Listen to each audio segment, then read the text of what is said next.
Konečně jsem koupil ty Seychely, to bude paráda. Kanclu jsem za chvíli, pojď.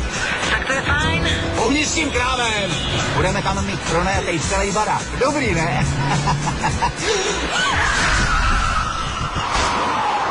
Haló, jsi tam?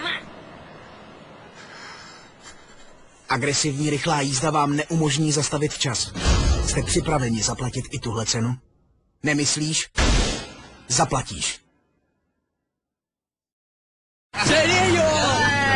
Šlapni na to, ne? Vy to zvládneš! Pojď! No, pojď, to dáme! No, hej! Tak ještě jednou! A ještě jednou, pojď! Pojď!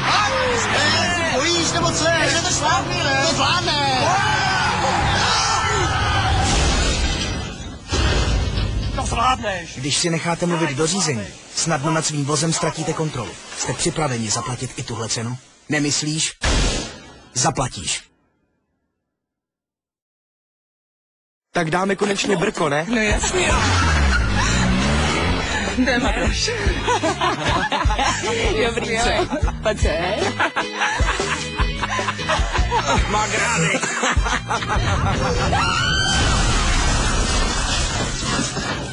Marihuana výrazně sníží vaše řidičské schopnosti. Dej. Jste připraveni zaplatit i tuhle cenu? Nemyslíš? Zaplatíš.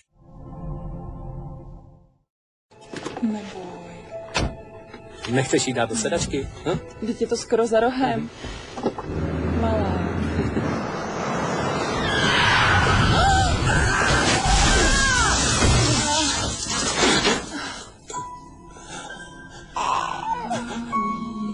Při srážce nemáte šanci dítě v rukou udržet. Jste připraveni zaplatit i tuhle cenu? Nemyslíš? Zaplatíš.